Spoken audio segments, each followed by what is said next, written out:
नमस्कार दोस्तों, स्वागत है आप सभी का। मेरा नाम है देवाशीष और आप देख रहे हैं BAMS एंड बियॉन्ड। तो आज के इस वीडियो में हम बात करने वाले हैं प्रकृति परीक्षण के बारे में। तो जैसे कि आप सभी को पता ही होगा कि अभी फिलहाल हमारे देश में एक अभियान चल रहा है जिसका नाम है देश का प्रकृति परीक्षण। और इसमें हमें ज़्यादा से ज़्यादा लोगों की प्रकृति परीक्षण करनी होती है। और जितने भी आयुर्वेदा और BAMS से रिलेटेड लोग हैं, चाहे वो स्टूडेंट्स हो, चाहे वो इंटर्न्स हो, चाहे वो फैकल्टी हो, चाहे वो प्रैक्टिशनर हो, यहाँ तक कि प्रिंसिपल, जितने भी लोग इस फील्ड से जुड़े हुए हैं उनको टारगेट्स भी प्रोवाइड किए गए कि आपको इतने इतने प्रकृति परीक्षण करने हैं। तो इन जनरल प्रकृति परीक्षण क्या है, प्रकृति परीक्षण के क्या फायदे हैं, और क्या ये अभियान सच में वर्थ इट है, क्या ये जो टारगेट्स दे रहे हैं, और हम सभी को पता है कि किस तरह से वो टारगेट्स पूरे हो रहे हैं, किस तरह से प्रकृति परीक्षण किया जा रहा है, ये हम सभी को पता है। तो इसके बारे में हम डिस्कस करेंगे कि क्या ये सही में वर्थ इट है। इस सब के बारे में आज की वीडियो में हम डिस्कस करेंगे, तो स्टे ट्यून अंत तक बने रहिए। और इस वीडियो के अंत तक आपको प्रकृति परीक्षण और इस अभियान के बारे में बहुत अच्छे से क्लैरिटी आ जाएगी। तो सबसे पहली बात, प्रकृति परीक्षण क्या है। तो देखिए, आयुर्वेद के हिसाब से हमारे शरीर में 3 दोष होते हैं, वात, पित्त, कफ। तो यही 3 दोष हमारे शरीर को बनाते हैं। एक श्लोक भी है, वात पित्त कफश्चेति त्रयो दोषा समासतः। तो ये तीनों दोष मिलकर हमारे शरीर को बनाते हैं, हमारे शरीर का व्यापार, मतलब हमारे शरीर की फिजियोलॉजी, और हमारे शरीर में विविध जो क्रियाएं घटती है, विविध जो चीजें होती है, तो वो हमारे दोषों के द्वारा ही होती है। तो दोष अगर प्राकृत रहेंगे तो हमारी हेल्थ अच्छी रहेगी, हमारा स्वास्थ्य अच्छा रहेगा। लेकिन अगर दोष विकृत हो गए तो वो क्या करेंगे, वो विकार उत्पन्न करेंगे, वो विकृति उत्पन्न करेंगे, वो रोग उत्पन्न करेंगे। इनका नाम दोष इसलिए पड़ा क्योंकि जब ये सही नहीं होते, इनमें कुछ गड़बड़ होती है हमारे अनुचित हेतुओं से जिन्हें हम सेवन करते हैं। मतलब अनुचित हेतु मतलब कॉजेस और फैक्टर, जिससे कि हमारे दोष कुपित हो, जिससे कि हमारे दोष प्रकुपित हो, ऐसे कॉजेस का हम सेवन करेंगे। जैसे कि कफ, कफ के लिए क्या है, बहुत हम ठंडा पानी पी लिए, बहुत शीत चीजें जो है हमने ग्रहण की, कूलर के सामने बहुत देर बैठे तो हमारा कफ बढ़ता है। तो ये हेतु हो गया। तो इस हेतु को सेवन करने के बाद क्या होगा, कफ बढ़ेगा, तो कफ क्या हो गया, प्रकुपित हो गया। ठीक है। तो कारण होते हैं जिसकी वजह से दोष प्रकुपित होते हैं। विदाउट रीजन, बिना कारण कोई भी दोष प्रकुपित नहीं होता है। तो उस कारण की वजह से वो दोष कुपित होंगे, और फिर वो दोष जब कुपित होते हैं, दोष जब दुष्ट हो जाते हैं, फिर वो दुष्यों को दूषित करते हैं। दूषयंती इति दोषाः, है ना। जो दुष्यों को दूषित करते हैं उन्हें हम दोष कहते हैं। अब फिर वो जब दोष दूषित हो जाएंगे, फिर वो जाकर के दुष्य को दूषित करेंगे, और दुष्य क्या करेंगे, विकार को उत्पन्न करेंगे। अब ये दुष्य क्या है, दुष्य जनरली 7 धातुओं को कहा जाता है, सप्त धातु, रस, रक्त, मांस, मेद, अस्थि, मज्जा, शुक्र। रिलैक्स, यहाँ पे कोई लेक्चर नहीं चल रहा है, मैं बस दोषों के बारे में एक जनरल आपको समझा रहा था कि इस तरह से ये दोष होते हैं। और जब ये प्राकृत अवस्था में रहते हैं तो शरीर का स्वास्थ्य अच्छा रहता है, और जब विकृत होते हैं तो विकार और रोग उत्पन्न करते हैं। ठीक है। तो ये बेसिक चीज मैंने पहले भी इस वीडियो में बताई, और उसी को मैंने एक्सप्लेन किया, और ये चीज आपको फिर से बता दी। तो अब प्रकृति परीक्षण का क्या, ये इसलिए बताना जरूरी था क्योंकि ये अगर आपको पता होगा, ये बेसिक नॉलेज, तो यह प्रकृति परीक्षण क्या है और इसका क्या महत्व है, इसे आप अच्छे से समझ पाएंगे। तो प्रकृति क्या है कि जब हमारा मतलब जन्म होता है, जब हमारा बर्थ होता है, तो उससे पहले क्या होता है, what is the process before that. Sperm और ओवम का क्या होता है, फ्यूजन होता है ना, और उसी से क्या होता है, फिर फर्टिलाइजेशन होता है, और फिर आगे की सब प्रोसेस तो आपको पता ही है। तो हमारे आयुर्वेद में श्लोक है, प्रकृतिर जायते तेन तेषाम लक्षणम में शृणु।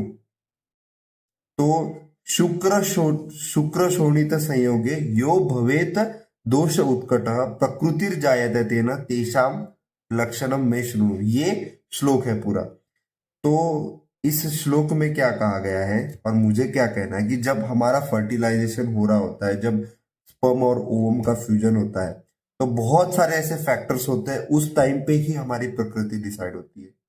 और वो प्रकृति जीवन पर्यंत वैसी ही प्रकृति होती है। तो प्रकृति चेंज नहीं होती। पहली बात, जब हमारा फर्टिलाइजेशन होता है, before fertilisation, just before fertilisation, या फिर जब फर्टिलाइजेशन हो रहा होगा, during the meetup of sperm and ovum, वहां पर जो फिजियोलॉजी घटती है, वहां पर जिस तरह से जायगोट बनता है, आगे उसका डेवलपमेंट होता है, तो उसके ऊपर डिपेंड करती है अपनी प्रकृति। वहां पे उस समय क्या टाइम था, उस समय क्या मुहूर्त था, क्या टाइम था, किस स्थान पे हुआ, इस ये सब चीजें भी मैटर करती है। और स्पर्म की क्या क्वालिटी है, ओवम की क्या क्वालिटी है, एक आपको एक जनरल ओवरव्यू दे रहा हूं। तो इसका मतलब क्या हुआ कि प्रकृति जो है हमारी at the time of fertilisation ही डिसाइड होती है, और अंत तक, मतलब मरने पर्यंत प्रकृति सेम ही रहेगी, प्रकृति चेंज नहीं होगी। तो प्रकृति परीक्षण करने का क्या महत्व है, इसे हम समझते हैं। तो 3 दोषों से हमारी बॉडी बनी हुई है। तीनों दोष सारे पर्सन के शरीर में रहते, सभी के शरीर में ये वात पित्त कफ रहते हैं। तो मैं अगर किसी को बोलूंगा कफ प्रकृति है, इसका अर्थ ऐसा नहीं कि पित्त और वात नहीं है। ये तीनों दोष ही मिलकर हमारे शरीर को बनाते हैं, और सभी में ये 3 दोष प्रेजेंट रहते हैं। लेकिन प्रकृति का क्या मेन है कि जैसे किसी राज्य का कोई राजा होता है, तो वो वहां पे मेन रहता है, उसका पावर चलता है, उसका रूल चलता है, ठीक है। उसी तरह से इन 3 दोषों में से आपके शरीर में प्रबल दोष कौन सा है, जिसके आपके शरीर में ज्यादा सत्ता है, जिसके लक्षण आपके शरीर में ज्यादा है, वो आपके शरीर सौष्ठत्व और बाकी की ज्यादातर चीजों को डिफाइन करता है। तो वो दोष आपकी प्रकृति बनाता है, ठीक है। तो प्रकृति भी बहुत सारी प्रकार की होती है। तो प्रकृति नाम का चैप्टर आएगा क्रिया शरीर में, मैं इसी चैनल पे पढ़ाऊंगा, तो स्टे ट्यून। उसमें बहुत ज्यादा मैं डिटेल में नहीं जाता हूं। लेकिन वात प्रकृति, पित्त प्रकृति, कफ प्रकृति, ये सिंगल सिंगल प्रकृति होती है। उसके बाद 2 वाली मिलाकर भी प्रकृति होती है, वात पित्तज, पित्त कफज, कफ पित्तज, वात कफज, ऐसी भी होती है। और एक ऐसी भी प्रकृति, वात पित्त कफज प्रकृति, मतलब तीनों भी उसमें समान नंबर्स में होते हैं। मतलब ये आप समझे, मैथमेटिक्स की तरह समझे कि प्रकृति को असेसमेंट कैसे कैसे करते हैं, प्रकृति का डिटर्मिनेशन हम कैसे करते हैं। तो जब आप क्रिया शरीर में फर्स्ट ईयर में प्रकृति परीक्षण का प्रैक्टिकल है, और उसमें बहुत सारे ऐसे टेबल्स है, बहुत सारे क्वेश्चंस है, उनको हमें फिलअप करना पड़ता है। जैसे कि ये ऐप में भी है, लेकिन इस ऐप पे मेरा विश्वास नहीं है, इसके ऊपर हम बाद में आएंगे। तो वो हमें क्वेश्चन सारे फिल करने पड़ते हैं, और उन क्वेश्चन के आधार पे कितने क्वेश्चंस पित्तज क्वालिटीज के ऊपर जा रहे हैं, या फिर पित्तज क्वालिटीज के ऊपर जो है वो फोकस कर रहे हैं, कितने क्वेश्चन कफ के ऊपर है, कितने क्वेश्चन वात को डिटरमाइन कर रहे हैं। तो इसके ऊपर, तो फॉर एग्जांपल कफ के इतने हैं, फॉर एग्जांपल 10 क्वालिटीज मैच कर गए, 10 मतलब 10 चीजों से पता चल रहा है कि कफ है, कफ का यहाँ पे आधिक्य है, ठीक है। ये आप समझेंगे धीरे धीरे, आप इसका लोड मत लीजिए, मैं बस आपको एक जनरल आइडिया है इसलिए मैं बता रहा हूं। किससे वात का है, किससे पित्त का है, ऐसे हम उसको कैलकुलेट करते हैं मैथमेटिकली, और परसेंटेज में निकालते हैं कि कितनी परसेंट आपकी प्रकृति क्या है और कैसे है। जैसे मैं मेरी बात बताऊं तो मेरे 60% वात है, 30% कफ है, और 10% पित्त है। ये मेरी प्रकृति का एनालिसिस है। तो जब आप क्रिया शरीर में वो प्रैक्टिकल परफॉर्म करेंगे, तो आपको प्रकृति परीक्षण का एनालिसिस उस तरह से आपको उसका रिजल्ट मिलेगा, कितने परसेंट आपकी कौन सी प्रकृति है। तो इस प्रकृति परीक्षण का आपको बेनिफिट ये है कि प्रकृति परीक्षण करने से आपको आपकी बॉडी टाइप पता चलती है, और बॉडी टाइप पता चलने से आप उसके हिसाब से अपना डेली रेजिमेंट, मतलब आपकी दिनचर्या, आपकी ऋतुचर्या, आपको कैसे रहना चाहिए, क्या करना चाहिए, क्या नहीं करना चाहिए, क्या नहीं खाना चाहिए, है ना। तो ये जितने भी चीजें हैं वो आपको पता चलती है, ताकि उसका आप फॉलो अप करके ना आपके शरीर को समावस्था में रख सकते हैं, आप आपके शरीर को निरोगी रख सकते हैं, है ना। आपके शरीर को हेल्दी रख सकते हैं। एक मराठी में कहावत है, जित व्यक्ति तितक्या प्रकृति, मतलब प्रकृति जो है ना, हर एक की अलग अलग होती है, इसलिए दो इंसान को सेम तरह से हम ट्रीट नहीं कर सकते। उनका आयुर्वेद के हिसाब से उनकी हमें प्रकृति, अग्नि, कोष्ठ, ये सब असेसमेंट करना पड़ता है और उसके हिसाब से उसका निदान, फिर संप्राप्ति और फिर चिकित्सा उसकी हम करते हैं।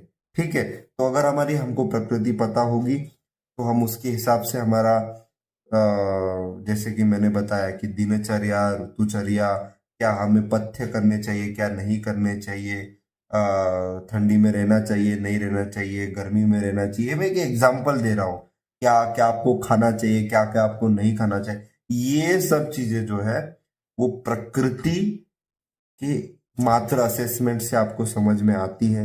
और एक बार आपकी प्रकृति असेसमेंट होगी तो चिकित्सा करना भी उसी तरह से आसान होता है। तो इस तरह से होता है। ठीक है, अब हम बात करेंगे जो कि मोस्ट अवेटेड पोर्शन रहने वाला है वीडियो का, कि ये अभियान सही में वर्थ इट है कि नहीं।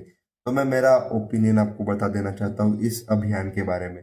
तो देखो, इस अभियान का मोटिव बहुत अच्छा है, इंटेंशन बहुत अच्छा है कि हमें देश की प्रकृति परीक्षण करना है, लेकिन उसको जिस तरह से इम्प्लीमेंट किया गया है वो मुझे बिल्कुल सही नहीं लगा। वो बहुत एब्रप्टली, सही से सोच विचार न करते हुए और लैक ऑफ प्लानिंग से किया गया, जिससे कि इसका जो उद्देश्य है वो न तो पूरा हुआ है, न ही कभी पूरा होगा, अगर ऑफ कोर्स इससे रिलेटेड उन्होंने प्लानिंग में और इम्प्लीमेंटेशन में चेंज नहीं किया तो। क्योंकि क्या हो रहा है, एक जबरदस्ती की तरह हो रहा है कि भाई टारगेट दिए जा रहे हैं, हमको इतना करना है, इतना करना है। इसके चक्कर में क्या हो रहा है कि लोग कुछ भी भर रहे हैं उसमें, मतलब अपने मन से भर रहे हैं और कुछ भी प्रकृति निकल करके आगे आ रही है। तो क्या फायदा, मतलब प्रकृति परीक्षण करके कोई फायदा नहीं है, आप सब फेक ही कर रहे हो, नंबर के पीछे भाग रहे हो। और बच्चों की भी गलती नहीं है, जो कर रहे हैं उनकी भी गलती नहीं है, उनको ऊपर से प्रेशर है कि हमको इतनी चाहिए, 300 चाहिए, ऐसा चाहिए, वैसा चाहिए। तो ये कहीं ना कहीं ये बात जो है ये सही नहीं है, और इससे इसका उद्देश्य पूरा नहीं हो रहा है, बस दिखाने के लिए कि बस नंबर हमने इतने किए, इतने किए, तो उससे कोई फायदा नहीं है। और दूसरा सबसे बड़ा जो मुझे इसमें दिक्कत ये लगी कि जिसकी आपको प्रकृति परीक्षण करनी है उसके मोबाइल में भी आपको वो एप्लीकेशन इंस्टॉल करना पड़ेगा, ओटीपी भी आएगा, वो सब उसको लॉगिन करना पड़ेगा। तो ये चीज है ना, कोई भी अनजान आदमी को जब आप ये बोलते हैं तो वो क्या बोलता है कि नहीं, वो मना करता है। उसका भी सही है ना, उसको लगता है कि कहीं ये स्कैमस्टर तो नहीं है, फ्रॉडस्टर तो नहीं है, आजकल बहुत सारे फ्रॉड हो रहे हैं। तो एप्लीकेशन डाउनलोड करना मेरे हिसाब से ये चीज जो है बहुत बड़ी बाधक बनती है प्रकृति परीक्षण करने में। मैं भी फील्ड में गया हूँ, मैंने भी 100 से ऊपर प्रकृति परीक्षण किए हैं, लेकिन ये चीज कहीं ना कहीं बहुत ज्यादा बाधा डालती है। अगर उन्होंने इसी के मतलब ये ना करते हुए अगर उन्होंने सिर्फ एक डिवाइस का सपोर्ट रखा होता और उनके ईमेल या व्हाट्सएप के द्वारा उनको उनका असेसमेंट भेज दिया होता, तो मेरे हिसाब से एप्लीकेशन की कोई जरूरत नहीं थी। इससे मतलब बहुत ज्यादा एक रेजिस्टेंस बोलते हैं ना, ये एक रेजिस्टेंस यानी कि मतलब बहुत ज्यादा डिफिकल्ट हो गया उसको, वो स्मूथ नहीं हुआ, उसको स्पीड ब्रेकर लग गया रेजिस्टेंस, नहीं तो ये और भी फास्ट हो जाता। तो ये मेरी दो दिक्कतें हैं। तो अगर गवर्नमेंट इसको सुधारती है, मतलब आयुष मिनिस्ट्री की तरफ से ऐसा कुछ क्लैरिफिकेशन आता है, इसमें सुधार होता है, तो निश्चित रूप से देश का प्रकृति परीक्षण अभियान सफल हो सकता है। लेकिन अभी फिलहाल मुझे सफल होता हुआ नहीं दिख रहा है, क्योंकि उसके मोटिव्स पूरे नहीं हो रहे, उसके मोटिव्स फुलफिल नहीं हो रहे। तो that's it for today. Video थोड़ी लंबी हो गई है, लेकिन अंत तक देखने के लिए, अगर आप यहाँ तक वीडियो को देख रहे हैं, तहे दिल से आपका धन्यवाद। और हमारी बीएमएस फर्स्ट ईयर की लेक्चर सीरीज चल रही है, तो उसको आप देख सकते हैं। तो मिलेंगे नेक्स्ट वीडियो में, तब तक के लिए जय हिंद, वंदे मातरम।